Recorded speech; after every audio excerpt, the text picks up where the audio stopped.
Hi everyone. आज हमारा geography का लेक्चर नंबर 7 होने वाला है और आज के इस लेक्चर में हम कवर करेंगे एग्रीकल्चर इन इंडिया। भारत में कृषि के बारे में आज हम पढ़ने वाले हैं। आपके पेपर पॉइंट ऑफ व्यू से एग्रीकल्चर ज्योग्राफी का जो टॉपिक है काफ़ी इम्पोर्टेंट है, तो इस टॉपिक को हम कवर करेंगे। यहाँ से आपके पेपर में काफ़ी क्वेश्चंस आते हैं, तो अच्छे से देख लेना। और जो भी आपके क्वेश्चंस आएंगे इसी लेक्चर से आएंगे, हम सब कुछ डिटेल में यहाँ पर कवर करेंगे। तो चलिए विदाउट फर्दर डिले यहाँ पर लेक्चर शुरू कर लेते हैं। अच्छा, एक दो सवाल बने थे, जैसे कि सेंसस 2011 से एग्रीकल्चर के बारे में जो सवाल बना है वो मैं बता देता हूँ कि जो हमारी टोटल वर्कफोर्स है उसका कितने परसेंट यहाँ पर एग्रीकल्चर में इंगेज्ड रहते हैं, ये सवाल बना था। तो ध्यान रखना, अकॉर्डिंग टू सेंसस 2011 54.6% जो आपकी टोटल वर्कफोर्स है भारत की वो किस में इंगेज्ड है, आपका एग्रीकल्चर कृषि में इंगेज्ड है। ध्यान रखना, कहने का मतलब है कि 54.6% जो भारत के टोटल लोग हैं जो काम करते हैं उनमें से 54.6% किस में काम करते हैं, कृषि में काम करते हैं। और ये रिपोर्ट अकॉर्डिंग टू सेंसस 2011 है। उसके बाद अभी तक कोई सेंसस हुआ नहीं है, तो वरना नई रिपोर्ट आती।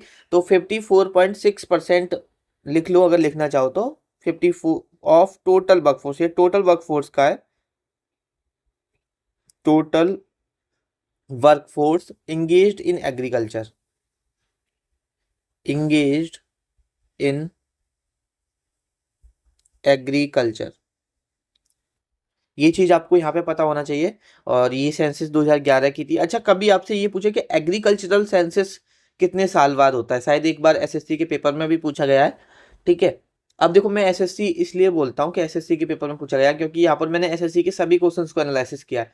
अब मुझे ये नहीं ध्यान रहता कि सीजीएल में है, सीएचएसएल में है, एमटीएस में है, लेकिन हाँ पूछा गया था कि जो आपका एग्रीकल्चर का जो सेंसस होता है वो कितने साल बाद होता है। कितने, जैसे हर साल होता है, 2 साल बाद होता है, 3 साल बाद होता है।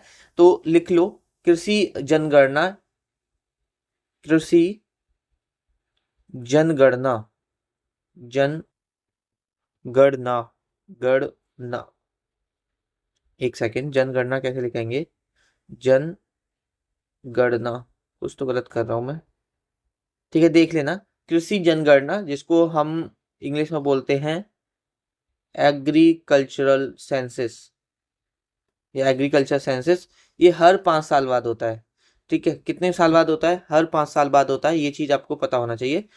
5 ईयर्स, आफ्टर एवरी 5 ईयर्स लिख लो, हर 5 साल बाद, आफ्टर एवरी 5 ईयर्स, ये चीज आपको यहाँ पर पता होनी चाहिए।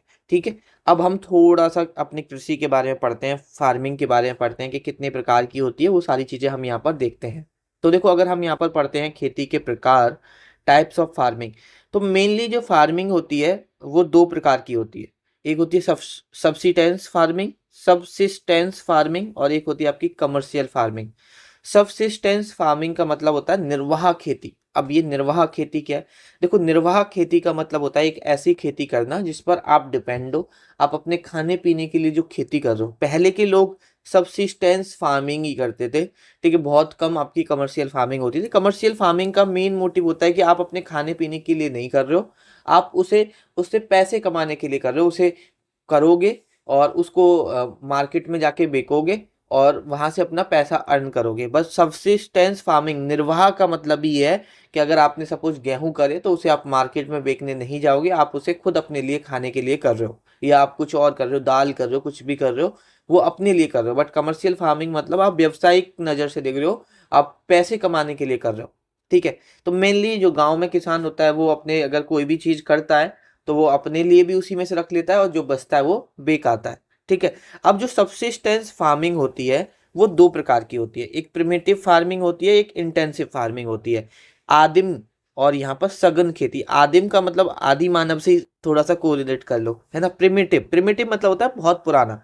तो प्रिमिटिव का मतलब भी यहाँ पर बहुत पुराना है। तो मतलब जो प्रिमिटिव फार्मिंग वैसे तो अब नहीं होती है, लेकिन जो प्रिमिटिव फार्मिंग होती थी वो बेसिकली उसमें सिर्फ जो पुराने टूल्स हैं उनका यूज किया जाता था। फावड़ा, और देखो जो गेहूं वगैरह काटते हैं उसको हमारी तरफ बोलते हैं दरांती, आपकी तरफ कुछ और बोलते होंगे। ठीक है, बहुत सारी चीज़ें होती हैं। एक खुरपी होती है, या मतलब बैल वगैरह से जो टूल वगैरह होते थे, इस तरह का एक एक आपने देखा होगा, हल बोलते थे उसे, हल, ठीक है, उससे खेत जोता जाता था। अभी आपने देखा है किसी को हल चलाते हुए? अभी आपने नहीं देखा होगा। हाँ, अगर आपने पहले बचपन में देखा होगा, लोग हल से खेत जोतते थे, बैलों को लेके जाते थे और हल से खेत जोतते थे, ठीक है, वो वहां पर आपने देखा होगा। तो प्रिमिटिव फार्मिंग, आदिम खेती में कुछ नहीं होता, जस्ट जो पुराने टूल्स, अगर कभी पूछे कि जिसमें पुराने टूल्स यूज होते हैं, उसको कौन सी फार्मिंग बोलते हैं, उसे कौन सी खेती बोलते हैं, तो प्रिमिटिव फार्मिंग बोलते हैं। बस आपको यहाँ पर इतना समझ में आना चाहिए, ठीक है। और यहाँ पर अगर हम प्रिमिटिव फार्मिंग की बात करें तो इसके अंदर एक कैटेगरी आती है सिर्फ स्लैश एंड वर्न की, ठीक है, शिफ्टिंग कल्टीवेशन। तो अभी वो मैं आगे पढ़ रहा हूँ, वो शिफ्टिंग कल्टीवेशन आपका प्रिमिटिव फार्मिंग का ही पार्ट है। अभी पहले ये समझ लेते हैं, फिर मैं आपको शिफ्टिंग कल्टीवेशन भी समझाऊंगा। उसके बाद अगर हम इंटेंसिव फार्मिंग की बात करें, सघन खेती की बात करें, तो इंटेंसिव फार्मिंग में न्यू टूल्स का यूज होता है, ठीक है। न्यू टूल्स जैसे आपका ट्रैक्टर आ गए, उससे खेत जोता जा रहा है। अभी बहुत सारे न्यू न्यू टूल्स आ गए हैं, जैसे एक रूटावेटर बोलते हैं हमारी तरफ। उससे क्या होता है कि जो खेत होता है उनको उसको बिल्कुल एकदम प्लेन कर दिया जाता है, एकदम एकसार कर दिया जाता है, जिससे कि जो वाटर फ्लो है वो अच्छा हो पाए, पूरी खेती में इक्वली वाटर का डिस्ट्रीब्यूशन हो पाए, कहीं कम कहीं ज़्यादा ना हो, उससे फसल बेकार हो जाती थी। तो बहुत सारी चीज़ें हैं यहाँ पर, आपका फर्टिलाइजर्स वगैरह का यूज करने लग गए लोग, तो बहुत सारी चीज़ें यहाँ पर आती हैं आपकी इंटेंसिव फार्मिंग में। अब देखो, इंटेंसिव फार्मिंग में जब बहुत सारी चीज़ें आती है तो आपको ये समझ में आ गया होगा कि प्रिमिटिव फार्मिंग में प्रोड्यूस कम होती है और इंटेंसिव में प्रोड्यूस ज़्यादा होती है, ऑब्वियसली बात है। वहीं पर अगर हम मिक्स्ड फार्मिंग की बात करें, देखो कमर्शियल फार्मिंग में दो प्रकार की होती है, एक मिक्स्ड फार्मिंग होती है और एक यहाँ पर प्लांटेशन फार्मिंग होती है। तो देखो, मिक्स्ड फार्मिंग दो तरह की होती है कि एक तो आप जो कर रहे हो वो एक तो यहाँ पर बेचने के लिए कर रहे हो, साथ में आप यहाँ पर कुछ सामान किसके लिए कर रहे हो, आपने जो गाय भैंस पाली हुई हैं उनके चारे के लिए भी यहाँ पर आप अपने खेत में कर रहे हो। तो देखो, है तो इनडायरेक्टली कमर्शियली फार्मिंग ना। जैसे कि एक तो आपने गेहूं है, जैसे सपोज गेहूं की है, भीट की है, गेहूं की है, ठीक है, वो आपने अपने मार्केट में बेच दिए। कुछ गेहूं बचा के जो आपने पशुपालन कर रखा है, गाय भैंस आपके पास है, उनको खिला दिए। अब उनका दूध भी तो आप बेच रहे हो, तो इनडायरेक्टली उससे भी तो आपका बिजनेस हो ही रहा है ना। तो मिक्स्ड फार्मिंग में आती है एग्रीकल्चर प्लस लाइव स्टॉक, ध्यान रखना, agriculture plus live stock. Live stock होता है गाय भैंस वगैरह, ठीक है, ये चीज आपको यहाँ पर समझनी चाहिए। उसके बाद अगर हम बात करते हैं प्लांटेशन की, और मिक्स्ड फार्मिंग में क्या है, थोड़ा सा कुछ चीजें गाय भैंसों के लिए फूडर क्रॉप बोलते हैं उसे, कि फूडर क्रॉप गाय भैंसों के लिए कर दी और कुछ बेचने के लिए कर दी। लेकिन जो फूडर क्रॉप कर रहे हो वो भी तो कहीं ना कहीं आपका जो गाय भैंस को खिला रहे हो फिर उसका दूध बेच रहे हो, वो भी कमर्शियल में आती है। बट प्लांटेशन क्रॉप में क्या होता है, कोई एक सिंगल क्रॉप होती है, उसको बड़े लेवल पे किया जाता है, बड़े एरिया में किया जाता है, ठीक है। जैसे प्लांटेशन में शुगर केन हो गया, बहुत सारे लोग यहाँ पर शुगर केन करते हैं। और प्लांटेशन क्रॉप में एक और यहाँ पर इसके बारे में फैक्ट याद रखना कि प्लांटेशन क्रॉप को हम रॉ मटेरियल में यूज नहीं कर सकते। जैसे अब यहाँ पर क्या है, गेहूं वगैरह है, उनका हम घर पे आटा वगैरह पिसवा सकते हैं, ठीक है, आटा वगैरह करवा के हम उसकी रोटी वगैरह बना सकते हैं। लेकिन प्लांटेशन क्रॉप में क्या, उसका रॉ मटेरियल आप यूज नहीं करते, ये डायरेक्ट मिल में ही जाएगा। जैसे आप शुगर केन करते हो, अब शुगर केन को ठीक है एक दो गन्ना खा लिया वो ठीक है, लेकिन यहाँ पर शुगर केन ऐसा तो है नहीं कि आप अपने घर रख के उसका कुछ गुड़ बना लो, चीनी बना लो, वो आप नहीं कर सकते, वो मिल में ही जाना देना पड़ेगा। उसके बाद कॉटन हो गया, जूट हो गया, टी हो गई, कॉफ़ी हो गई, रबड़ हो गई, ये सारे कैसे हैं, प्लांटेशन क्रॉप होते हैं, ठीक है। ये चीज़ आप लोग यहाँ पे ध्यान रखना। कभी अगर एग्जाम्पल में पूछे, शुगर केन जिसको हिंदी में बोलते हैं गन्ना, कॉटन जिसको हिंदी में बोलते हैं कपास, टी जिसको हिंदी में बोलते हैं चाय, कॉफ़ी जिसको हिंदी में कॉफ़ी ही बोलते हैं, रबड़, ठीक है, ये सारे प्लांटेशन क्रॉप के यहाँ पर एग्जाम्पल हैं। आई होप आपको ये चीज़ समझ में आ गई होगी कि सब्सिस्टेंस फार्मिंग क्या होती है, कमर्शियल फार्मिंग क्या होती है, और इन दोनों के प्रकार हैं, वो भी आपको अच्छे से समझ में आ गए होंगे। अभी जैसे मैं बता रहा था कि प्रिमिटिव फार्मिंग का ही एक पार्ट है यहाँ पर शिफ्टिंग कल्टीवेशन, ठीक है। तो शिफ्टिंग कल्टीवेशन हम यहाँ पर थोड़ा सा देख लेते हैं। यहाँ से जो शिफ्टिंग कल्टीवेशन से आप अपने पेपर में सवाल देखोगे ना, बहुत सवाल पूछे जाते हैं, और किस तरह के पूछे जाते हैं वो भी यहाँ पे मैं बता दूंगा। शिफ्टिंग कल्टीवेशन को स्लैश वन कल्टीवेशन भी बोला जाता है, स्लैश वन कल्टीवेशन भी बोला जाता है। Slash one cultivation shifting cultivation को क्यों बोला जाता है, वो हमें इससे जानने से पहले ये समझना पड़ेगा कि ये शिफ्टिंग कल्टीवेशन है क्या। देखो, जो ट्राइब होती हैं वो क्या करती हैं, एक जगह से दूसरी जगह माइग्रेट करती हैं। कब करती हैं, जैसे एक जगह आई, अब वो ज़्यादातर बिल्कुल शहरी इलाके में तो रहती नहीं है, फॉरेस्ट वाले इलाके में ट्राइब आपको देखने को मिलेंगी।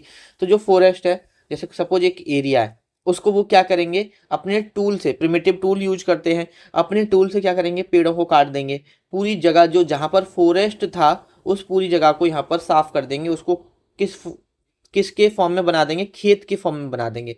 अब उस जो फॉरेस्ट था उस जंगल को वहां से खत्म करके क्या बना दिया, खेत वगैरह बना दिए, और उसमें अब वो क्या करेंगे, अपना प्रोडक्शन करते हैं। तो उन्होंने क्या करा, यहाँ पर स्लैश किया, ठीक है, मतलब यहाँ पर इसकी सफाई की पूरा, और फिर उसको जो भी वहाँ पर आपका जो भी कूड़ा कबाड़ा था या जो भी वहाँ पे पेड़ थे उन सबको जला के वहाँ पर साफ कर दिया।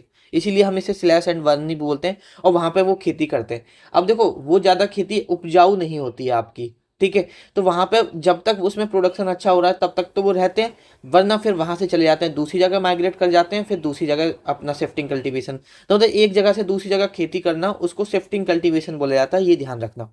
अब देखो आपके पेपर में सवाल क्या बनता है, आपके पेपर में सवाल बनता है कि शिफ्टिंग कल्टीवेशन से बस इतना सा सवाल बनता है कि भैया ये बता दो कि वेस्टर्न घाट में इसका क्या नाम है, नॉर्थ ईस्ट में क्या नाम है इसका, झारखंड में क्या है, राजस्थान में क्या है, इन सब से नाम बनता है। और कभी कभी कंट्री वाइज ये पूछ लेता है, तो मैं दोनों यहाँ पर आपको करा देता हूँ, ठीक है, मैं दोनों यहाँ पे करा देता हूँ। अगर मैं यहाँ पर बात करता हूँ वर्ल्ड की, तो वर्ल्ड में देखो इंडोनेशिया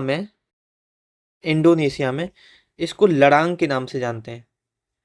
किसके नाम से जानते हैं, लड़ांग के नाम से, ये ध्यान रखना, ठीक है, इसको हिंदी में भी लड़ांगी बोलेंगे, ध्यान रखना है ना।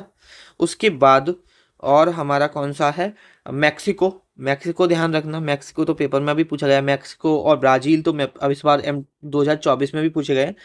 मैक्सिको में जाना जाता है मिल्पा के नाम से। उसके बाद यहाँ पर श्रीलंका में जाना जाता है अ, श्रीलंका में जाना जाता है चैना के नाम से, चैना के नाम से, ठीक है। और अगर हम बात करें ब्राज़ील, ब्राज़ील में जाना जाता है रोका के नाम से। ब्राज़ील में किसके नाम से जाना जाता है, रोका के नाम से। और यहाँ पर वियतनाम में, वियतनाम वियतनाम में जाना जाता है रे के नाम से, ठीक है। ये मोस्ट इंपॉर्टेंट है, और भी है लेकिन हमें सिर्फ हमारे पेपर पॉइंट ऑफ व्यू से इतना इंपॉर्टेंट है। अगर मैं बात करता हूँ इंडिया में, तो जो अपना नॉर्दर्न स्टेट है ना, नॉर्दर्न स्टेट नहीं, नॉर्दर्न ईस्टर्न रीजन है, जो नॉर्दर्न ईस्टर्न जो स्टेट है हमारी, वहां पर जाना जाता है झूम के नाम से, झूम कल्टीवेशन बोलते हैं, ठीक है, शिफ्टिंग कल्टीवेशन को।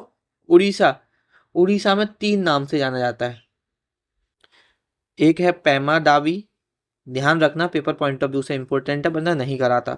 एक है आपका कॉमन, और एक मोस्ट फेमस है यहाँ पर ब्रिंगा, ये ध्यान रखना।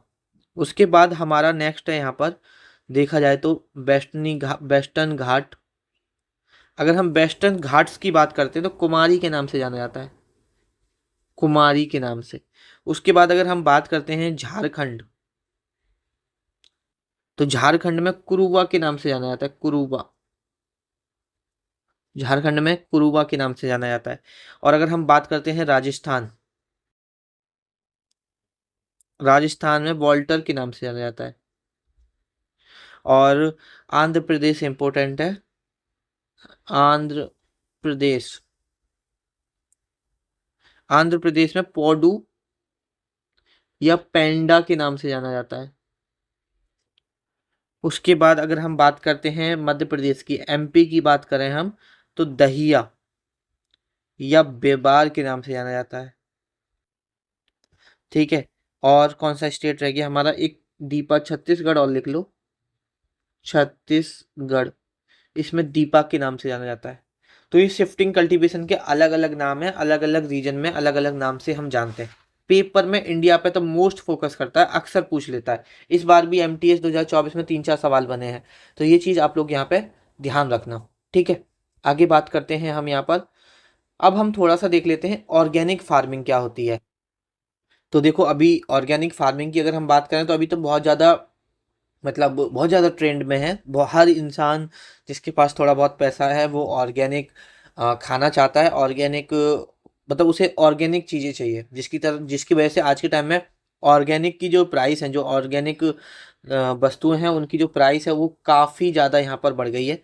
तो अगर हम यहाँ पर ऑर्गेनिक फार्मिंग की बात करते हैं तो सबसे पहले इसमें कुछ नहीं होता, ऑर्गेनिक से ही समझ में आ रहा है आपको। जैविक खेती में मतलब जैविक खाद का यूज होगा, जैविक मतलब कीटनाशक भी यहाँ पर जो यूज होंगे वो जैविक ही होंगे, ठीक है। आर्टिफिशियल कीटनाशक यूज नहीं किए जाएंगे, ठीक है। ये चीज़ ध्यान रखना। तो ध्यान रखो यहाँ पर ऑर्गेनिक फार्मिंग में क्या होता है, used organic fertilisers, organic fertilisers, fertilisers को बोलते हैं जैविक खाद, लिख लो जैविक खाद।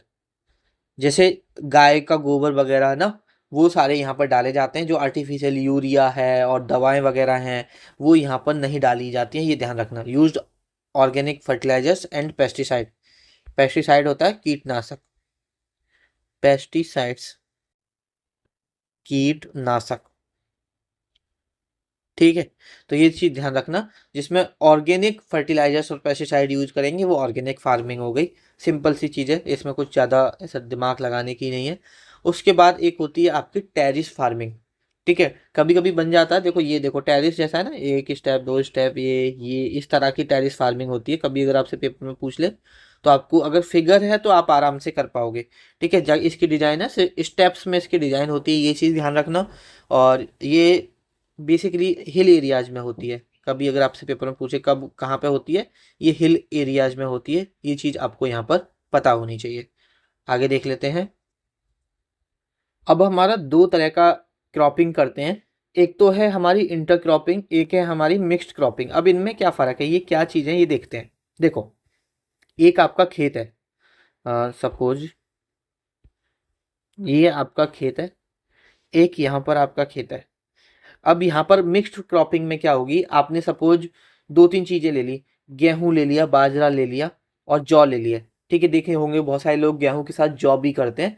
तो सपोज आपने ये तीनों चीज़ ले ली और मिक्स कर ली और तीनों चीज़ पूरे खेत में फैला दी, ठीक है। तीनों चीज़ यहाँ पर पूरे खेत में फैला दी। अब यहाँ पर क्या होगा, गेहूं भी होगा, ठीक है, गेहूं भी होगा, बाजरा भी होगा, जौ भी होगा, और वो पूरे में मिक्स होगा। कहीं गेहूं है, कहीं जौ है, कहीं बाजरा है, इस तरह से होगा। लेकिन इंटरक्रॉपिंग में क्या मतलब इसमें क्या होता है, मिक्स्ड क्रॉपिंग में मतलब हम दो और दो से ज़्यादा क्रॉप एक सेम फील्ड में करते हैं, तो उसको बोलते हैं मिक्स्ड क्रॉपिंग। लिख लो growing two or more crops in the same field, growing two or more more crop in a same field, ये क्या हो जाता है, आपकी मिक्स्ड क्रॉपिंग हो जाती है। इंटर क्रॉपिंग क्या होती है, इंटर क्रॉपिंग में भी हम दो या दो से ज़्यादा क्रॉप करते हैं, लेकिन हम इस फॉर्मेट में करते हैं। हम रो बना देते हैं कि एक रो दो, रो तीन, रो चार, रो पाँच, रो छः, कि इसमें सपोज गेहूं करेंगे, इसमें बाजरा करेंगे, इसमें जौ करेंगे, इसमें फिर गेहूं करेंगे, इसमें जौ करेंगे, इसमें बाजरा करेंगे। तो इसमें यहाँ इधर की साइड गेहूं ही होंगे, इधर यहाँ पर ये बाजरा ही होगा, यहाँ पर इधर जौ ही होगा। यहाँ पर मिक्स हमने मिक्स करके उसका जो गेहूं वगैरह सबको मिक्स करके डाला है, यहाँ पर रो में डालेंगे कि जिससे उधर गेहूं ही हो, इधर जौ हो, इस तरह से, ठीक है। तो ये चीज़ आप लोग यहाँ पे ध्यान रखना। तो इसकी डेफिनेशन क्या है, इसकी डेफिनेशन है growing two or more crops in the same field. यहाँ तक तो सेम है, आगे है इन अ रो फॉर्मेट। तो जहाँ पर रो फॉर्मेट दिख जाए वो इंटरक्रॉपिंग होगी, और जहाँ पर रो फॉर्मेट ना दिखे वो आपका मिक्स्ड क्रॉपिंग होगी। इतनी चीज़ समझ में आपको आनी चाहिए। अब हम यहाँ पर थोड़ा सा पढ़ लेते हैं सीजन्स के बारे में। यहाँ से आपके बहुत सवाल देखने को मिलते हैं, आप सभी को पता है। क्रॉपिंग सीजन के बारे में बात करते हैं। तो क्रॉपिंग सीजन की अगर हम बात करें तो सबसे पहले हम यहाँ पर हमारे क्रॉपिंग सीजन पता होना चाहिए। तीन सीजन होते हैं, एक खरीफ क्रॉप, एक रबी क्रॉप, एक जैद क्रॉप। खरीफ क्रॉप जो होती है हमारी, वो यहाँ पर आप देखोगे, जो खरीफ क्रॉप है ना, वो आप देखोगे यहाँ पर जो बुवाई होती है खरीफ क्रॉप की बरसात के बाद होती है, ठीक है। मतलब जब बरसात शुरू होती है, सोइंग जो आपको खरीफ क्रॉप देखने को मिलेगी, जो इसकी बुवाई होती है, सोइंग को बोलते हैं बुवाई। जुलाई में देखने को मिलेगी। कब देखने को मिलेगी आपको यहाँ पर? जुलाई में देखने को मिलेगी। और कटाई, जिसको इंग्लिश में हार्वेस्ट बोलते हैं, जो इसकी कटाई देखने को मिलेगी आपको सितंबर अक्टूबर में देखने को मिलेगी, ध्यान रखना। ठीक है, तो खरीफ क्रॉप जब आपका बिगनिंग होता है, मानसून सीजन के बिगनिंग में यहाँ पर खरीफ क्रॉप की बुवाई होती है, ये चीज़ पता रखना है ना। और यहाँ पर इसके एग्जाम्पल बहुत इंपॉर्टेंट है, पेपर में अक्सर एग्जाम्पल पूछता है। एक पहला एग्जाम्पल है आपका राइस या पैडी बोलते हैं, राइस या पैडी। ठीक है, उसके बाद आपका दूसरा एग्जाम्पल है यहाँ पर शुगर केन। शुगर केन तो वैसे पूरी साल ही होता है। ठीक है, उसके बाद अगर हम बात करते हैं, देखो इसको चावल बोलेंगे, इसको गन्ना बोलेंगे, और इसको जूट, जूट को तो हिंदी में शायद जूट ही बोलते हैं। ठीक है, और इसको क्या बोलेंगे हम, और क्या है हमारा, कॉटन हो जाएगा, कॉटन जिसको कपास बोलते हैं। ठीक है, उसके बाद हमारा है ग्राउंड नट, ग्राउंड नट जिसको हिंदी में बोलते हैं मूंगफली। ठीक है, उसके बाद है आपका कॉटन, तंबाकू, टोबैको, हिंदी में बोलते हैं तंबाकू। ठीक है, और आपका क्या है, मक्का, मक्का भी आपकी इसी सीजन में होती है, मेज, मक्का। और ठीक है, सोयाबीन, और रखना याद सोयाबीन।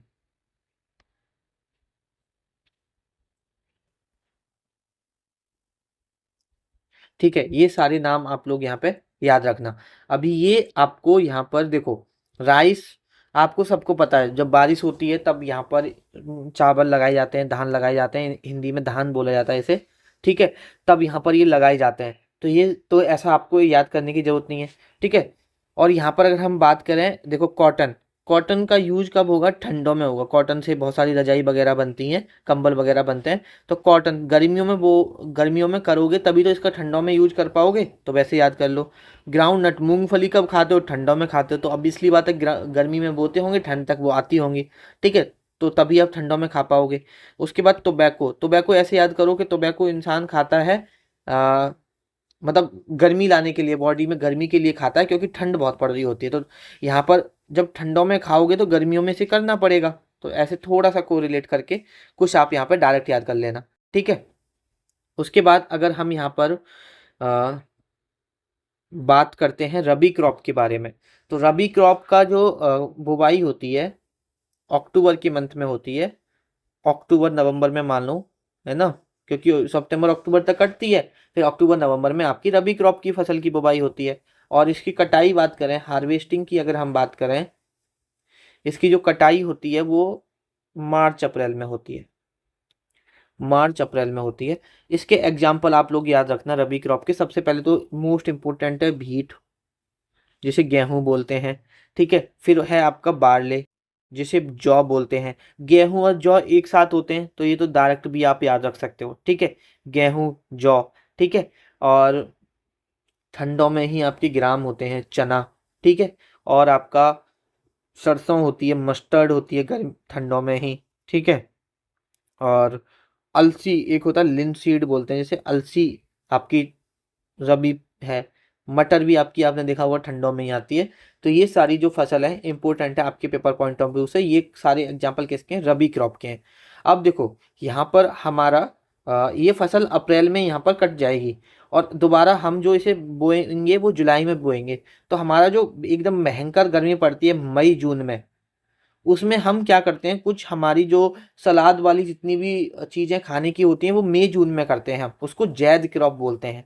ठीक है, जैसे हमारा आपने देखा होगा तरबूज आता है, खरबूज आता है, तो मेलन हो गया, वाटर मेलन हो गया। ठीक है, ये इसके टाइम पीरियड के बीच में की जाती है। कुकम्बर हो गया, कुकम्बर, खीरा हो गया, है ना। और आपका फोडर क्रॉप्स हो गया, जो आपका मतलब फोडर क्रॉप्स वो होता है जो आपके गाय भैंसों को आप खिलाते हो। ठीक है, उसमें मे बी बस फोडर क्रॉप पूछेगा कि फोडर क्रॉप कब की जाती है, तो मई जून में की जाती है। ठीक है। गाय भैंसों के लिए जो चारा किया जाता है यहाँ पर जैद क्रॉप बोला जाता है उसे, ठीक है। ये चीज़ आप लोग यहाँ पे ध्यान रखना, ठीक है। उसके बाद अब हम कुछ इंपॉर्टेंट क्रॉप्स के बारे में यहाँ पे देख लेते हैं, जहाँ से अक्सर आपसे सवाल वो पूछ लेता है। तो देखो, सबसे पहले अगर हम यहाँ पर बात करते हैं कॉटन की, तो कॉटन की आप सभी को पता है कॉटन कैसी है क्रॉप है, एक फाइबर क्रॉप है।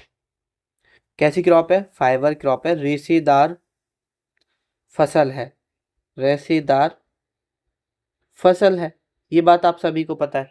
उसके बाद जो कपास है, जो कॉटन है, ये सबसे अच्छी, इसके लिए सबसे अच्छी मिट्टी कौन सी होती है?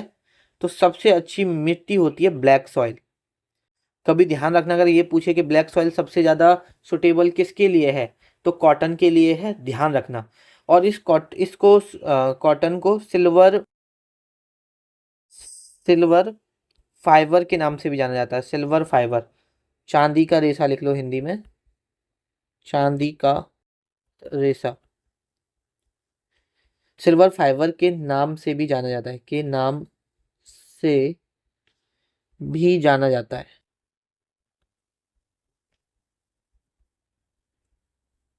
ये चीज आप यहाँ पे ध्यान रखना।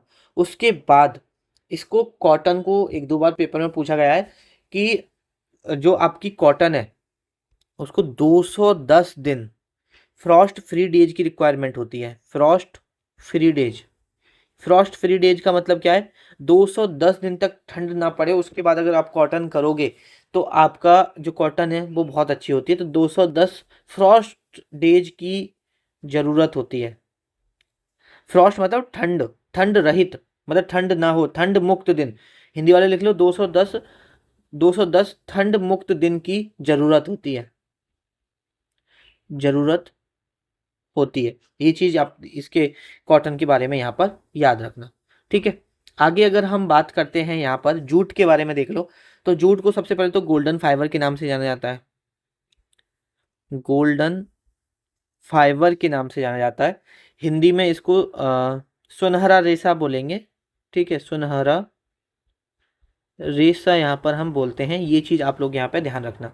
और अगर यहाँ पर कभी आपसे पूछ ले कि जूट का लार्जेस्ट प्रोड्यूसर कौन है, जूट का लार्जेस्ट प्रोड्यूसर अगर आपसे पेपर में पूछ ले, तो जूट का लार्जेस्ट प्रोड्यूसर आपका प्यारा भारत है। कौन है यहाँ पर? इंडिया है। ये चीज़ आप लोग यहाँ पे ध्यान रखना। उसके बाद अगर हम बात करते हैं यहाँ पर कॉफ़ी की, तो कॉफ़ी सबसे ज़्यादा, कॉफ़ी किस दुनिया में सबसे ज़्यादा कहाँ पर होती है? तो ब्राज़ील में होती है। पेन चेंज करते हैं, कहाँ होती है? ब्राज़ील में होती है। और ब्राज़ील को coffee bowl, coffee bowl in world बोला जाता है, या ऑफ वर्ल्ड लिख लो, कॉफ़ी बाउल ऑफ वर्ल्ड। दुनिया का मतलब इसे हिंदी में क्या बोलेंगे? दुनिया का सब, दुनिया का कॉफ़ी का कटोरा, ठीक है, कॉफ़ी बाउल ही याद रखो, है ना। तो ब्राज़ील आपका क्या है? कॉफ़ी बॉल ऑफ इंडिया और कॉफ़ी बॉल ऑफ वर्ल्ड है, ठीक है। और साथ में अगर हम इंडिया की बात करें, इंडिया भी काफ़ी कॉफ़ी प्रोड्यूस करता है, केरल कर्नाटका वाला रीजन, ठीक है। तो अगर कभी आप आपका जो कॉफ़ी वॉल ऑफ इंडिया की बात करते हैं, अगर मैं यहाँ पर इंडिया की बात करता हूँ, तो वो है आपका कर्नाटका। ये है आपका कॉफ़ी वॉल ऑफ इंडिया। ये चीज़ आप लोग यहाँ पे ध्यान रखना। और कर्नाटका में एक आपकी हिल्स है, बाबा बूदान हिल्स, जहाँ पर ये कॉफ़ी पहली बार की गई थी। ये चीज़ आप लोग ध्यान रखना, बाबा बूदान हिल्स, ठीक है। Introduced intro introduced coffee plants, ये चीज़ आप लोग यहाँ पे ध्यान रखना। उसके बाद अगर हम आगे बात करते हैं राइस के बारे में, जिसको हम पैडी के नाम से भी जानते हैं, पैडी के नाम से भी जानते हैं, सबसे पहले तो ये ध्यान रखना, ठीक है। इसके लिए किसकी रिक्वायरमेंट होती है भैया? बहुत उच्च तापमान की। भैया जब उच्च तापमान पड़ेगा तो बारिश भी ज़्यादा होगी, हाई रेनफॉल की, हाई रेनफॉल की, और हाई ह्यूमिडिटी की, हाई ह्यूमिडिटी की, ठीक है। ये चीज़ आप ध्यान रखना, ठीक है। और यहाँ पर राइस के बारे में आपको और क्या पता होना चाहिए? राइस के बारे में आपको एक चीज़ और पता होनी चाहिए, इसकी 3 वैराइटीज होती हैं, ओस, अमन एंड बोरो। पता है, जैसे आपका जो वेस्ट बंगाल है और असम है, उड़ीसा है। इन रीजन्स में ये 3 वैराइटीज को किया जाता है अलग अलग समय पे, मतलब साल में 3 बार किया जाता है ये। साल में चावल को, राइस को 3 बार कर लेते हैं ये लोग। साल में राइस कितनी बार होता है? 3 बार, और तीनों बार अलग अलग नाम से। पहले ओस होगा, फिर अमन होगा, फिर बोरो होगा। कम से कम 2-3 बार पूछा गया है कि ओस अमन बोरो जो है ना, वो आपकी ओस अमन बोरो किसकी वैरायटी है? तो राइस की वैरायटी है। एक बार ये पूछा गया था कि वेस्ट बंगाल में जो राइस की साल में जो 3 बार किया जाता है, उसमें राइस की जो वैराइटीज है वो क्या क्या नाम होता है उसका? तो ओस अमन बैरो, ये भी पूछा गया था। तो इसलिए मैंने यहाँ पर स्टेट भी लिखवा दी है।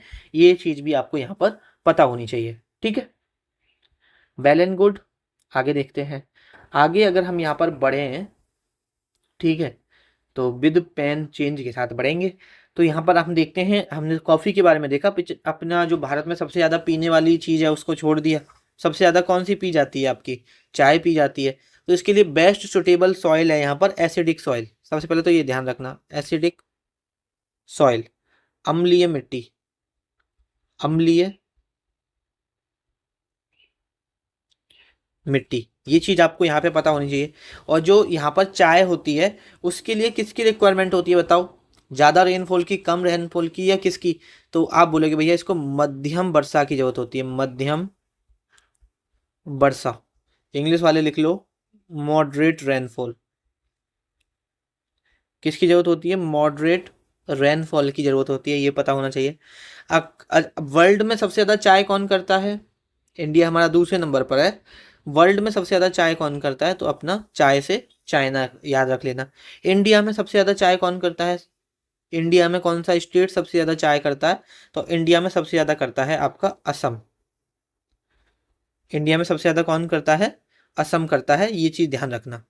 ठीक है, और इंडिया से एक चीज़ ध्यान रखना, इंडिया से चाय की अलग अलग वैरायटी होती हैं, ग्रीन टी, ब्लैक टी, ठीक है, बहुत सारी वैरायटीज होती हैं। आपने नाम भी नहीं सुने होंगे, हम तो सिर्फ वो दूध वाली चाय पीते हैं ना, लेकिन बहुत सारी चाय होती हैं। लेकिन जो सबसे ज़्यादा चाय की जो वैरायटी हमारे भारत से दूसरे देशों में जाती है वो है ब्लैक टी। ये भी पेपर में पूछा गया था। ब्लैक टी मतलब 90% से ज़्यादा इसका एक्सपोर्ट होता है ओवरऑल, अगर टी में देखा जाए तो largest amount, largest amount is exported from India। ठीक है, मतलब भारत, लिखो कि भारत से निर्यात की जाने वाली सबसे ज्यादा चाय का प्रकार है। ठीक है, लिख देता हूं चलो। भारत से निर्यात की जाने वाली, की जाने वाली सबसे ज्यादा चाय का प्रकार, का प्रकार, ठीक, क्या है? Black T. ये चीज आपको यहाँ पे समझ में आनी चाहिए। ठीक है, उसके बाद अगर हम यहाँ पर बात कर लें थोड़ा सा पल्सेस के बारे में, तो देखो पल्सेस के बारे में और ज़्यादा आपको याद मत रखो, बस एक चीज़ ध्यान रख लो कि जो बिगेस्ट प्रोड्यूसर है, सबसे ज़्यादा बिगेस्ट प्रोड्यूसर, सबसे ज़्यादा जो पल्सेस होती हैं वो कहाँ पर होती है? तो वो होती हैं आपकी मध्य प्रदेश में। ठीक है, और आपको और क्या याद रखना है? देखो यहाँ पर अगर हम बात करते हैं मिलिट्स की, है ना, अगर हम यहाँ पर बात करें मिलिट्स की, तो देखो मिलिट्स का मतलब होता है बाजरा, नहीं होगा यहाँ पर। मिलेट्स का मतलब होता है मोटा अनाज। इसमें बहुत सारी आ जाती हैं चीज़ें, बाजरा हो गया, ज्वार हो गया, रागी हो गई, ये सारी चीज़ें आती हैं। तो अगर मिलेट्स का यहाँ पर टॉप प्रोड्यूसर पूछा जाए, अभी इसकी बहुत डिमांड है। एक टाइम पर इसकी, मतलब मिलेट्स को कोई पूछता नहीं था, अभी इसकी बहुत डिमांड है क्योंकि इसके बहुत ज़्यादा न्यूट्रिशन वैल्यू होती है, बहुत ज़्यादा बेनिफिट होता है हेल्थ के लिए। ठीक है, और ठीक है, अभी इसको यहीं पे छोड़ते हैं। हम पढ़ते हैं अपना कि मिलिट्स का हमारा टॉप प्रोड्यूसर कौन है? हमारा राजस्थान। ये चीज़ आप लोग यहाँ पे ध्यान रखना कि मिलिट्स का टॉप प्रोड्यूसर पूछ सकता है आपसे। और अगर कंट्री में पूछे, ये तो हमारी, मतलब वर्ल्ड, मतलब हमारी कंट्री में हो गया। अगर वर्ल्ड में पूछे आपसे कि वर्ल्ड में कौन है, तो वर्ल्ड में है इंडिया। और एक चीज़ ध्यान रखना, 2023 जो साल थी आपकी, ईयर ऑफ मिलिट्स रही थी, ईयर ऑफ मिलिट्स रही थी। ये चीज़ भी आपको यहाँ पर पता होनी चाहिए। ठीक है, अब हमारे ये कुछ इंपॉर्टेंट क्रॉप ख़त्म होती हैं, उसके बाद हमारी यहाँ पर क्रॉप शुरू होती हैं, सॉरी, हम कुछ एग्रीकल्चर रेवोल्यूशन देखेंगे, लेकिन ये तो आपको दिख नहीं रहे होंगे क्योंकि ये तो मुझे भी नहीं दिख रहे हैं यहाँ पर। हम इसे कर सकते हैं क्या? चलो मैं लिखा दूं क्या आपको? हिंदी में तो साफ दिख रहा है ना? Just wait a second. गड़बड़ हो गया। चलो मैं लिखा देता हूँ आपको, है ना? हिंदी में तो आपको दिख रहे होंगे ना? हिंदी में आपको दिख रहे होंगे, काली क्रांति, नीली क्रांति, भूरी क्रांति, स्वर्ण फाइबर क्रांति। ठीक है, ये सारे आपको हिंदी में दिख रहे होंगे। इंग्लिश में मैं आपको लिखा दूंगा, सो डोंट वरी। ठीक है, तो देखो हमारे बहुत सारे रिवोल्यूशन हुए हैं, कृषि क्रांति हुई है, जिसमें क्या हुआ, जैसे ब्लैक रिवोल्यूशन हुआ तो उसमें किस चीज के लिए हो रहा है, उसमें उसका प्रोडक्शन बढ़ाया गया, उस पर फोकस किया गया। ठीक है, तो आपसे दो रिवोल्यूशन ऐसे हैं जिसमें डेप्थ में पूछेगा, बहुत ज़्यादा डेप्थ में पूछेगा। बाद बाकी के आपको बस ध्यान रखो कि ब्लैक किससे रिलेटेड है, किसके उत्पादन से रिलेटेड था, या सिल्वर किसके उत्पादन से रिलेटेड था, बस इतना ध्यान रखो। ठीक है, तो मैं यहाँ पर आपको दोबारा से करा देता हूँ। देखो यहाँ पर हमारा लिखा हुआ है ये ब्लैक रेवोल्यूशन। तो जो आप देखो, मैं रेवोल्यूशन नहीं लिख रहा, खाली ब्लैक लिख रहा हूँ, रेवोल्यूशन आप ऐड कर लेना। जो हमारा ब्लैक रेवोल्यूशन था वो पेट्रोलियम से रिलेटेड था, पेट्रोलियम के प्रोडक्शन से रिलेटेड था, ध्यान रखना। उसके बाद जो हमारा ब्लू रिवोल्यूशन था वो फिश के प्रोडक्शन से, किससे था? फिश के उत्पादन से। मैं प्रोडक्शन भी नहीं लिख रहा, ठीक है, ध्यान रखना, फिश के उत्पादन से रिलेटेड करता है।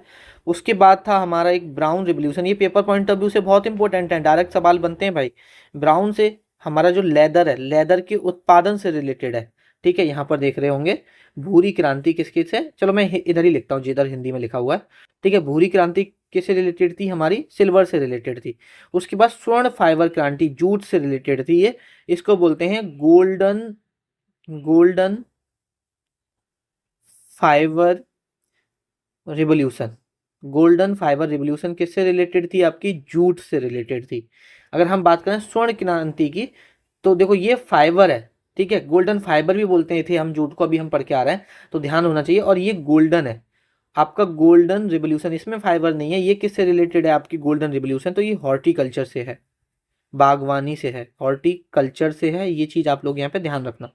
उसके बाद सिल्वर फाइबर क्रांति की बात करें तो ये तो इंग्लिश में भी सेम ही होगा, सिल्वर फाइबर रिवोल्यूशन की अगर हम बात करते हैं तो ये कॉटन से रिलेटेड है, और हम कॉटन को सिल्वर फाइबर भी बोलते हैं। तो ये अगर चीज़ पता है तो आपको ये डायरेक्ट पता हो जाएगा। उसके बाद अगर हम सिल्वर की बात करते हैं, सिल्वर अगर इसमें मैं फाइबर ना लगाऊं, सिर्फ सिल्वर की बात करूं तो ये एग से रिलेटेड है।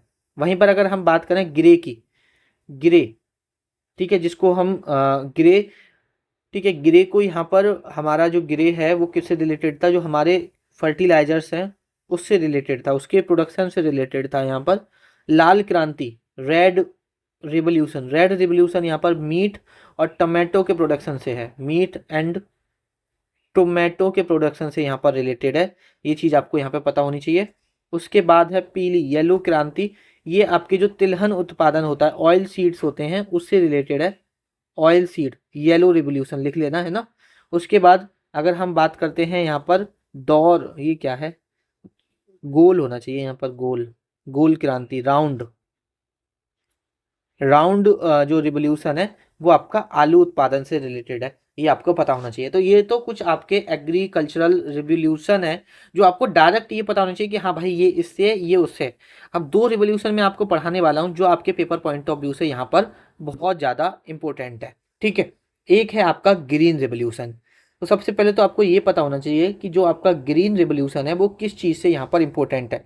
तो ये फूड ग्रेन प्रोडक्शन से इंपॉर्टेंट है, फूड ग्रेन, खाद्यान्न उत्पादन के लिए। अब यहाँ पर जो आपका फूड ग्रेन है, खासकर व्हीट और आपका जो गेहूं और चावल है उनके लिए, उस पर ज़्यादा फोकस किया गया था ग्रीन रिवोल्यूशन पे। और पेपर में ये भी पूछा गया था कि भैया ये बताओ व्हीट पे ज़्यादा फोकस किया गया था या राइस पे ज़्यादा किया गया था, मतलब गेहूं पे ज़्यादा फोकस किया गया था या चावल पे।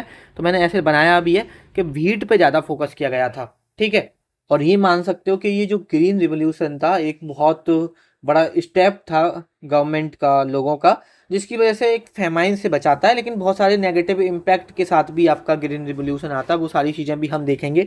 लेकिन कुछ जो सवाल जो डायरेक्ट आपके पेपर में बनते हैं, तो सबसे पहले तो ये बनता है कि ये ग्रीन रिवोल्यूशन जो टर्म है, ये जो शब्द है, ग्रीन रिवॉल्यूशन ये किसने दिया? तो देखो अगर ओवरऑल देखा जाए, वर्ल्ड की बात की जाए, तो वो मतलब जो टर्म की बात की जाए कि जो टर्म किसने दिया, तो वो दिया था विलियम गॉड ने। ध्यान रखना, विलियम गॉड ने। और विलियम गॉड को यहाँ पर अगर आपसे ग्रीन रिवॉल्यूशन में, देखो ये वर्ल्ड के फादर है, फादर ऑफ ग्रीन रिवॉल्यूशन, हरित क्रांति के जनक। दुनिया में हरित क्रांति के जनक कौन है? तो विलियम गॉड है। ध्यान रखना, father of green revolution, Revo revolution in the world, in the world. ठीक है, दुनिया में हरित क्रांति के जनक, हरित क्रांति के जनक। सबसे पहले तो आपको ये पता होना चाहिए कि अगर वर्ल्ड में पूछा जाए कि फादर ऑफ ग्रीन रिवॉल्यूशन कौन है, तो विलियम गॉड है। लेकिन अगर इंडिया में पूछा जाए, आपसे ये पूछा जाए, तो भारत में हरित क्रांति के जनक, हरित क्रांति के जनक, उसे इंग्लिश में लिखेंगे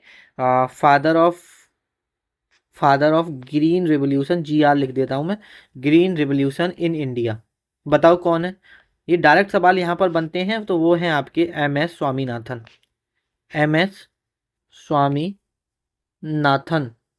ये चीज आप लोग इनके बारे में ध्यान रखना। ठीक है, कभी आपसे ये पूछे कि ग्रीन रिवॉल्यूशन वर्ल्ड में पहली बार कहाँ पे आया था? हमारे भारत में जो आपका ग्रीन रिवॉल्यूशन देखने को मिलता है, ये वर्ल्ड में पहली बार किस कंट्री में आया था? तो वर्ल्ड में पहली बार ये आया था मैक्सिको में। ठीक है, मैक्सिको में आया था। ध्यान रखना, वर्ल्ड में पहली बार कब आया था? मैक्सिको में आया। ये चीज़ आपको यहाँ पर पता होनी चाहिए। ठीक है, और अब इसके फेजेस के बारे में पढ़ लेते हैं। ठीक है, ये मैं रफ करता हूँ। यहाँ पे देखो, ये 2 फेजेस में आया था। जो आपका ग्रीन रिवॉल्यूशन था ना, वो 2 फेजेस में आया था।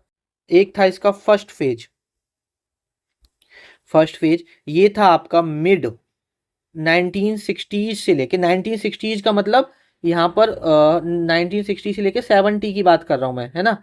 और मिड 1960s का मतलब 1965 के समथिंग। ठीक है, तो मिड 1960s से लेके मिड 1970s तक, 70 नहीं है, 70s है, ये चीज़ ध्यान रखना। ये इसका टाइम पीरियड था यहाँ पर, और जब आपका ये फर्स्ट फेज आया था। ठीक है, और अगर हम बात करते हैं इसके सेकंड फेज के बारे में, देखो प्रथम चरण और द्वितीय चरण, हिंदी वाले लिख लेना, है ना। ये मिड 1970 से लेके मिड 1980s तक आया था। ठीक है, तो ये चीज़ आपको यहाँ पे पता होनी चाहिए। अब यहाँ पर जो फर्स्ट फेज आया था, जो फर्स्ट फेज था, उस वक्त आपसे पूछ लिया था कि PM कौन थे? तो ये इंदिरा गांधी जी थी। उस वक्त 5 ईयर प्लान कौन सा चल रहा था? 5 ईयर प्लान कौन सा चल रहा था? तो थर्ड 5 ईयर प्लान चल रहा था, थर्ड 5 ईयर प्लान चल रहा था। ये चीज़ आपको यहाँ पर पता होनी चाहिए। ठीक है, और यहाँ पर मिड 1960s में जो आया है, और इसने जो फोकस किया था, तो यहाँ पर जो सबसे ज़्यादा फोकस किया गया था, वो किया गया था पंजाब पर।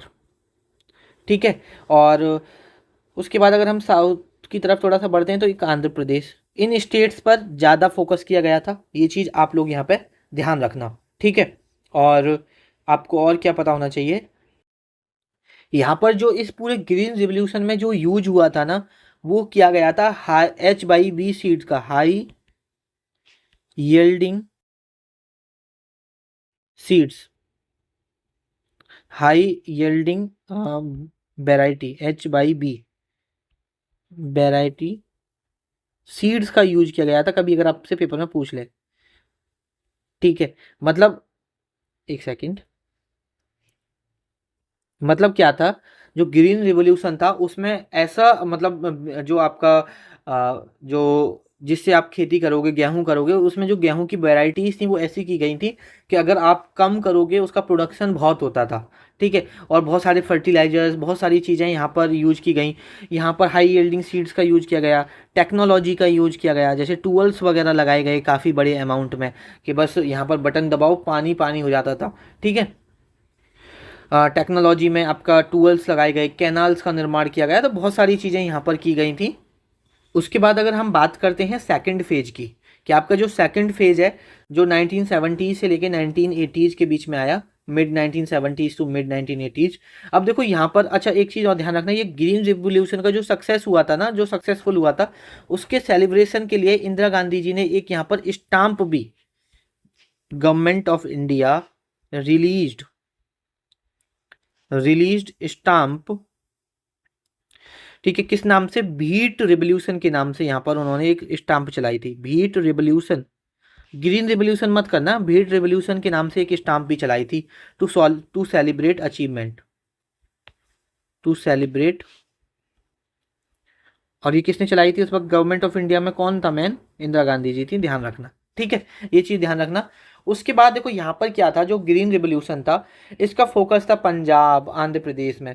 अब इसका फोकस इधर क्यों था, क्योंकि देखा जाए तो इंडिया में यूपी बिहार झारखंड इधर ज़्यादा वर्षा होती है, इधर ज़्यादा फोकस होना चाहिए था, लेकिन इधर ज़्यादा फोकस, क्योंकि यहाँ पर जो लोग थे वो थोड़े गरीब किसान थे, लेकिन जो पंजाब वाला रीजन था सबसे ज़्यादा यहाँ बेनिफिट होता है पंजाब को। आज आप देखो कि पंजाब में लोग जो किसान है ना वो बहुत पैसे वाला है, ठीक है, एक मतलब सेल्फ डिपेंडेंट है इंसान, और मतलब जॉब फॉब ज़्यादा नहीं करते, किसी पे ज़्यादा डिपेंड रहते हैं, क्योंकि उसका एक बहुत बड़ा रीजन है ग्रीन रिवोल्यूशन। ग्रीन रिवोल्यूशन का पूरा फोकस पंजाब में किया गया, सबसे ज़्यादा जो बेनिफिट मिलता है पंजाब को मिलता है यहाँ पर, क्योंकि उस वक्त जो पंजाब के किसान थे एज कम्पेयर टू आपके यूपी बिहार के जो किसान थे उनसे ज़्यादा उनके पास पैसा था।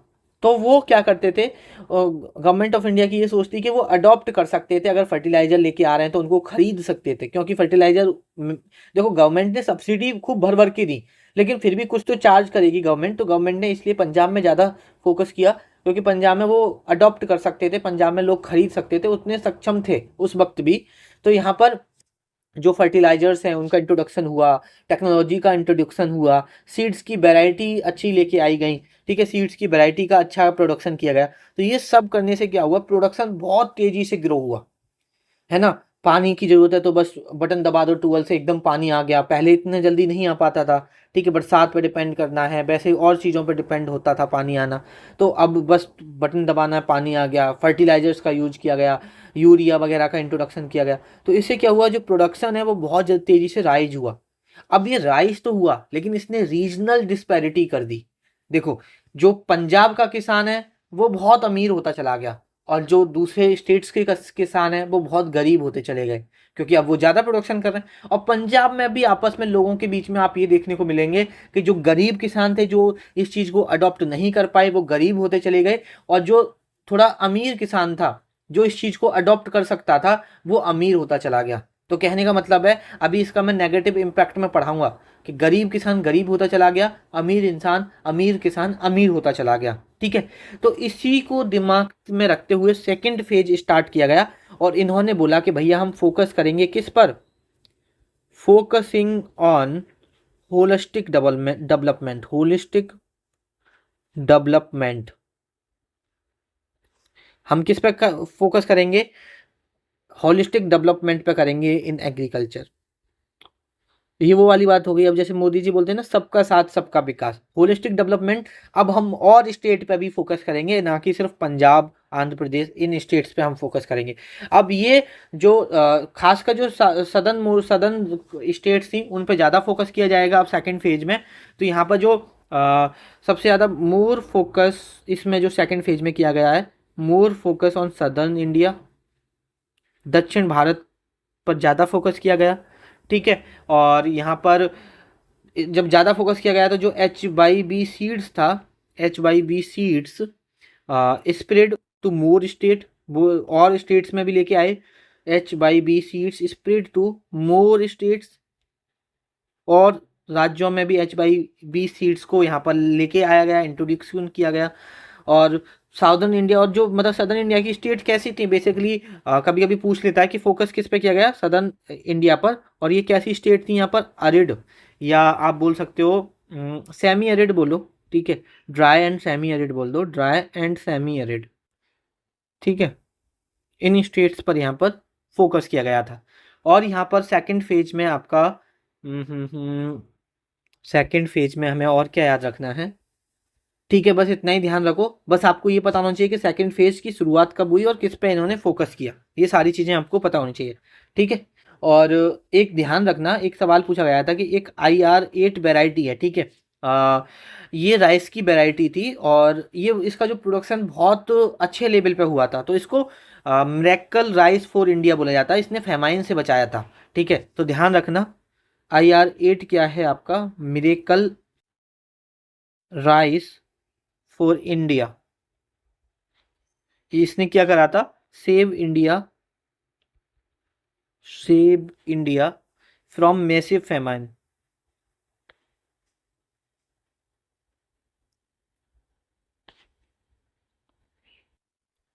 ठीक है, ये चीज़ आपको यहाँ पर पता होनी चाहिए। ठीक है, ये तो हो गए ग्रीन रिवोल्यूशन के पॉजिटिव इम्पैक्ट। ठीक है, कि बेनिफिट हुआ, ये सारी चीज़ें हुई लोग। ठीक है, कुछ हम इसके नेगेटिव इम्पैक्ट पढ़ते हैं। ठीक है, तो अगर हम ग्रीन रिवोल्यूशन के नेगेटिव इम्पैक्ट की बात करते हैं, तो सबसे पहला जो नेगेटिव इम्पैक्ट है, जैसे मैंने बताया, बटन दबाया, पानी चला लिया, तो उससे क्या होगा, जो ग्राउंड वाटर लेवल थे, एक तो पंजाब में वैसे ही पानी कम था, तो जो आपका ग्राउंड वाटर लेवल है, ग्राउंड वाटर लेवल नीचे चला गया। पूछा जाता है, स्टेटमेंट दे देगा कि 3 स्टेटमेंट बता दो, इसमें से कौन कौन से नेगेटिव इम्पैक्ट हैं, तो इंपॉर्टेंट है एक एक हर एक स्टेटमेंट जो लिखाने वाला हो, जो पूछा गया है। ग्राउंड वाटर लेवल नीचे चला गया, ये चीज़ आपको यहाँ पर पता होनी चाहिए। उसके बाद जो आपकी सॉइल की एल्किनिटी थी, जो यहाँ पर क्या बोलेंगे एल्किनिटी को हिंदी में, एल्किनिटी है, एक बार देख लेना यार, जो जो सॉइल की एल्किनिटी थी वो बढ़ गई, सॉइल एल्किनिटी बढ़ जाती है, एल्किनिटी बढ़ गई। और यहाँ पर आपको क्या मिलेगा, सॉइल डिग्रेडेशन देखने को मिलेगा, सॉइल का डिग्रेडेशन होगा। अब देखो, सिंपल सी एक मैं आपको बात बताता हूँ, जब आप फर्टिलाइजर्स का यूज करोगे, ठीक है, और केमिकल्स का यूज करोगे, तो ऑब्वियसली बात है कि हाँ, वो कुछ टाइम के लिए तो प्रोडक्शन बहुत ज़्यादा करेगी। जैसे अभी आप जिम जाओ, आप केमिकल्स लेके आप पता नहीं क्या क्या आता है मार्केट में, उसको लेके जिम जाओगे, हाँ बहुत अच्छा करेगा, लेकिन लॉन्ग टर्म के लिए आपकी जो शरीर है वो ख़राब हो जाएगा। तो वही खेतों के साथ है कि अगर आप बहुत ज़्यादा फर्टिलाइजर्स और केमिकल्स का यूज करोगे, हाँ प्रोडक्शन अच्छा होगा, लेकिन कुछ टाइम बाद उसकी जो फर्टिलिटी है वो लूज हो जाएगी। तो सॉइल डिग्रेडेशन हुआ, जिससे क्या हुआ, फर्टिलिटी लूज हो गई, fertility loose losses due to use of chemical fertilisers. ठीक है, ये चीज़ आप लोग यहाँ पे ध्यान रखना। उसके बाद नेगेटिव इम्पैक्ट में और क्या लिख सकते हो, जैसे मैंने आपको बताया, इसने रीजनल डिस्पैरिटीज यहाँ पर क्रिएट कर दी between large and small farmers, created regional disparities between large and small farmers, ये चीज़ आपको पता होना चाहिए। और इससे क्या हुआ, जो नेचुरल रिसोर्स का वो एक्सप्लॉयटेशन है, कि मतलब कम पानी की ज़रूरत है फिर भी पानी चल रहा है, एक मतलब 10 दिन में एक बार पानी की ज़रूरत है तो 2 बार खेतों में पानी लगा रहा है, तो इसने जो नेचुरल रिसोर्स है उसका भी यहाँ पर एक्सप्लॉयटेशन किया, led to exploitation of natural resources, natural resources, ये चीज़ आपको यहाँ पे पता होनी चाहिए। उसके बाद एक बार पेपर में पूछा गया था कि भाई ये बताओ, इस ग्रीन रिवोल्यूशन के जो एग्रीकल्चरल वर्कर्स थे उन पे क्या प्रभाव पड़ा, तो कॉन्सिक्वेंसेस ऑन एग्रीकल्चर वर्कर्स। तो देखो, जो एग्रीकल्चर करने वाले लोग थे, सबसे पहले तो एम्प्लॉयमेंट बढ़ गया, क्योंकि प्रोडक्शन बढ़ गया था तो एम्प्लॉयमेंट बढ़ गया, तो ये तो एक पॉजिटिव इम्पैक्ट है कि एम्प्लॉयमेंट आपका बढ़ गया, इंक्रीज हुआ, एम्प्लॉयमेंट क्या हुआ, इंक्रीज हो गया। दूसरा, आपका जो बेजिस थे वो उनके बढ़ गए, क्योंकि लोगों पे पैसा आने लगा तो मजदूरी ज़्यादा मिलने लगी। लेकिन इसका जो नेगेटिव इम्पैक्ट है वो ये हुआ कि जो रिच था वो रिच बनता गया, रिच ग्रोअर रिच, और पुअर ग्रू पुअरर। ये इसका नेगेटिव इम्पैक्ट था। तो ये आपका कंप्लीट ग्रीन रिवॉल्यूशन है जहाँ से आपके भर भर के सवाल बनते हैं, ठीक है। तो ये आपको यहाँ पर पता होना चाहिए। एक रिवॉल्यूशन और है, फिर उसके बाद फिर उसके बाद एक और चीज़ बताऊंगा, ठीक है। कल्चर से रिलेटेड भी आपके सवाल बनते हैं। तो यहाँ पर अगर हम देखते हैं व्हाइट रिवॉल्यूशन, तो व्हाइट रिवॉल्यूशन देखो किसके लिए था, ध्यान रखना, मिल्क प्रोडक्शन के लिए था। सबसे पहले तो आप यहाँ ध्यान रखना कि मिल्क प्रोडक्शन के लिए था, ठीक है। इसको व्हाइट रिवॉल्यूशन को ऑपरेशन फ्लड के नाम से भी जानते हैं, ऑपरेशन फ्लड के नाम से भी जानते हैं, ऑपरेशन फ्लड के नाम से भी जानते हैं। ये चीज़ आपको पता होना चाहिए। और कभी आपसे पूछे कि फादर ऑफ व्हाइट रिवॉल्यूशन कौन थे, फादर ऑफ व्हाइट रिवॉल्यूशन, तो फादर ऑफ व्हाइट रिवॉल्यूशन थे आपके डॉक्टर वर्गीज कुरियन, डॉक्टर वर्गीज क्यूरियन। ये चीज़ आप लोग यहाँ पे ध्यान रखना। अच्छा, यहाँ पे एक चीज़ और ध्यान रखना, पेपर में पूछा गया था कि फादर ऑफ व्हीट रिवॉल्यूशन कौन है, फादर ऑफ व्हीट रिवॉल्यूशन। तो फादर ऑफ व्हीट रिवॉल्यूशन है डॉक्टर DS अथरवाल, अथवाल बोलते हैं शायद, अथवाल, ठीक है। ये चीज़ आप ध्यान रखना। आगे देख लेते हैं। अब देखते हैं हम डिफरेंट कल्चर इन एग्रीकल्चर, ठीक है। कृषि में विभिन्न संस्कृति के बारे में हम यहाँ पर पढ़, अक्सर आपके यहाँ पर आप सवाल देखने को मिलेगा कि देखो हॉर्टिकल्चर किससे रिलेटेड है, बागबानी किससे रिलेटेड है, तो यहाँ पर सुनहरी फसल गोल्डन क्रॉप से रिलेटेड है। विटीकल्चर अंगूर की खेती, अंगूर देखो यहाँ पर हिंदी में विटीकल्चर ही लिखा आएगा, अंगूर की खेती आएगा तो आप लगा लोगे, वहाँ पर हिंदी में भी विटीकल्चर ही लिखा आएगा। तो विटीकल्चर किससे रिलेटेड है, ग्रेप से रिलेटेड है।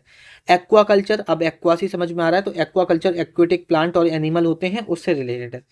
पिसीकल्चर फिश से रिलेटेड है।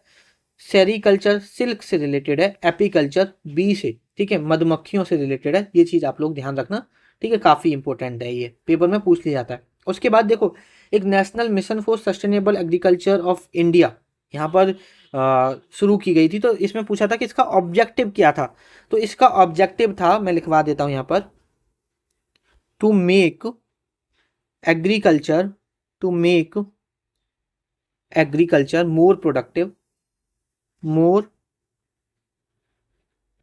Productive sustainable, more productive and sustainable,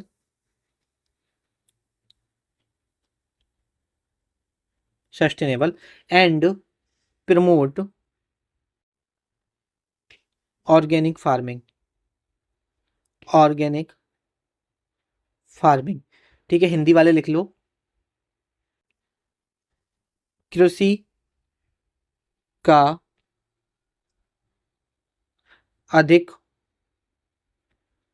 उत्पादक, मोर प्रोडक्टिव, ठीक है, उत्पादक। सस्टेनेबल को बोलेंगे टिकाऊ, लिख लो, टिकाऊ बनाना,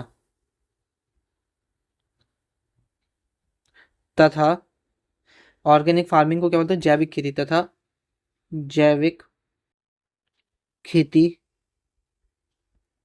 को बढ़ावा देना। ये किसका बढ़ावा देना, ये जो आपकी नेशनल मिशन थी for sustainable agriculture of India, उसका क्या है यहाँ पर ऑब्जेक्टिव है, ध्यान रखना, ठीक है। तो इसी के साथ हमारा ख़त्म होता है आज का लेक्चर। अब हम क्वेश्चन कर लेते हैं जो हमारे MTS 2024 में पूछे गए हैं, ठीक है।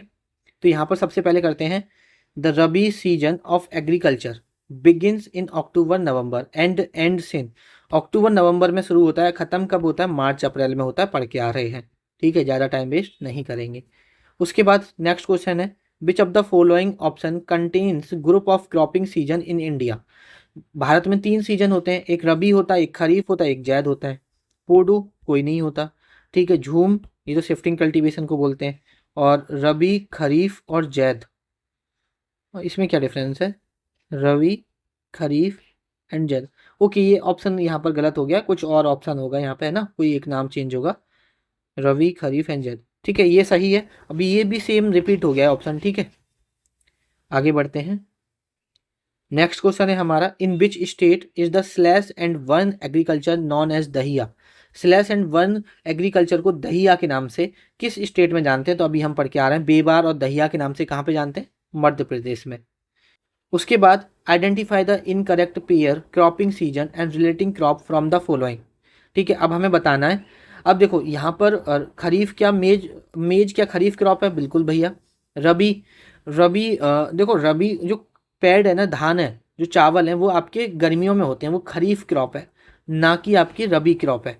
तो ये आपका यहाँ पर सही हो जाएगा। गेहूं आपकी रबी क्रॉप है, सही है। खरीफ सोयाबीन आपकी खरीफ क्रॉप है, सही है। उसके बाद अगर हम नेक्स्ट क्वेश्चन देखते हैं, विच of the following is a crop grown in rabi season in India. Rabi season, तो रबी में मोस्ट फेमस गेहूं होते हैं। उसके बाद ये सब हम करके आ रहे हैं with reference to agriculture in India the term Penda in the name given. तो जो पैंडा है वो किसको बोला जाता है? तो स्लैश एंड वन एग्रीकल्चर को बोला जाता है। कहाँ पर? आंध्र प्रदेश में। अभी हम पढ़ के आ रहे हैं, ठीक है। उसके बाद नेक्स्ट है, in which state is the jhuming cultivation known as Dahiya. तो ये देखो 2 बार आया है एमटीएस 2024 में, मध्य प्रदेश हमारा सही हो जाएगा। उसके बाद अगर हम नेक्स्ट क्वेश्चन की बात करते हैं, in which of the following state is the shifting cultivation shifting agriculture locally called Penda. तो पैंडा कहाँ पर बोलते हैं? पोडू या पैंडा, आंध्र प्रदेश में।